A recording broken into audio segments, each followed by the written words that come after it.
everybody. This is video 14.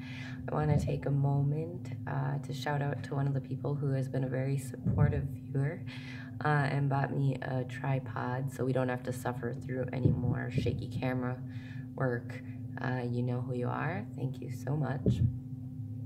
So there's a pile of topics I want to touch on, but I picked one that's something I'm currently dealing with in my life, so I just felt the inspiration to piece it apart, and that is reestablishing and finding hope. So through all life's trials and tribulations and roadblocks, there comes a point where it feels like you're doing everything you can and getting nowhere, or just simply feel like the odds are stacked against you. So as I've mentioned before, I'm currently patching my life together piece by piece after it fell apart due to poor decisions and drugs. I'm working on getting a home, finishing treatment, working and building hopefully a foundation good enough to reunify with my kids who were removed from my care in June 2018. So there's nothing like trying to find hope when you're at rock bottom. It's probably the hardest first step and something you have to maintain to keep moving along and not fall into these patterns of self-destruction that got you there in the first place. And it is a roller coaster ride because we're only human, and if we had all the coping mechanisms and didn't possess this self-doubt, let's be honest, we never would have gotten here in the first place. So about a week and a half ago, I just kept hitting all these complications and what I felt were great solutions to a lot of stuff I had to get done, but everything was piling up and nickel and diming me to death, which was a setback in what I could accomplish and how fast.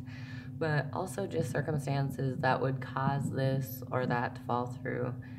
And without my kids around and only being able to see them twice a week, I was honestly feeling defeated, questioning if I can keep going with a whirlwind schedule and make ends meet, and I was just ready to give up. And for the first time in 6 months, I was feeling a strong case of what's the point. I talked to a lot of people about my plan of what to do next. I was at the point where I wanted to throw in the towel and say, fuck it. It's a horrible feeling. And I noticed a few things. I have the talent of being able to eloquently present my plans to probably subconsciously receive the support from others with the plan I'm intending to take or trying to find support for. What I noticed was the ones who were like, yeah, sounds like that's the option to take, I felt myself feel lower and lower. Then there are the ones who said, no, you're strong, keep pushing, you've worked hard, giving up's not an option.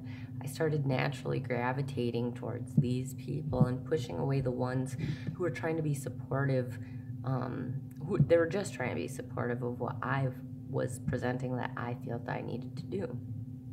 Why?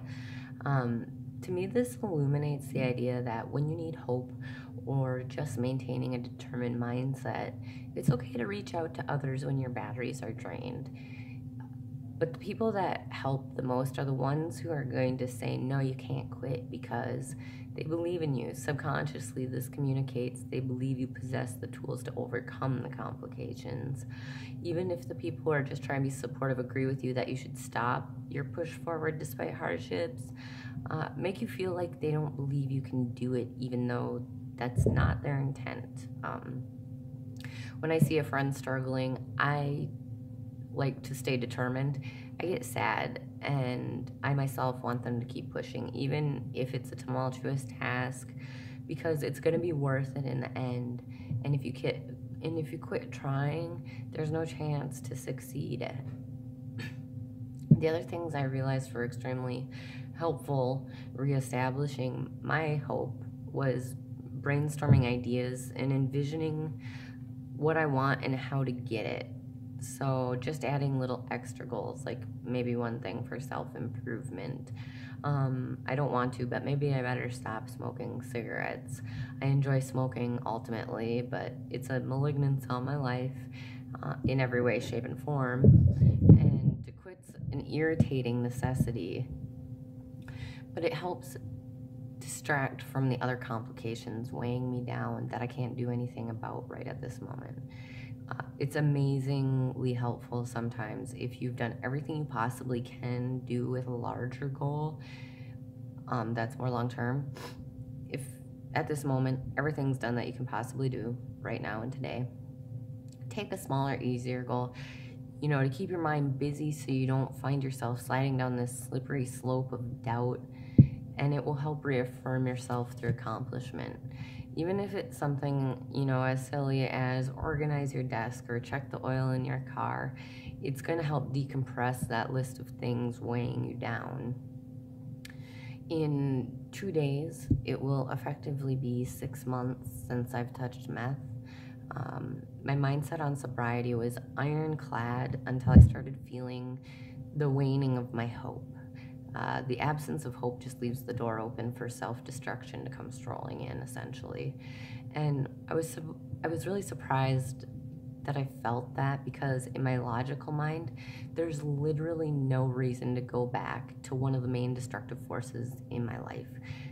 It didn't feel good. It didn't do anything for me other than take everything that I actually care about away from me. I didn't cave, and I'm happy I felt that, because it really showed me the importance of maintaining hope and what exactly in my world helps to reinforce it. So in the future, I know exactly what to pursue and do to stay on track. So whenever you're going through these hardships, it's important to look back and say, what made me feel better? What made me feel worse? Because it might seem obvious, but to just analyze these simple things, you're bringing it to the forefront of your mind. And so when you start feeling doubtful again, your brain will automatically start recalling when this happened before. Remember, I noticed this helped, and it will become easier and more natural to start living healthier and more emotionally balanced, and easier to pull out these helpful tools that get you through the hard times. And nobody enjoys complications, so the quicker you can get rid of them, the better. So, just remember, keep hope hanging around no matter what you have to do. Surround yourself with people that will expect you to keep going. Set smaller goals that'll help you uphold your sense of accomplishment.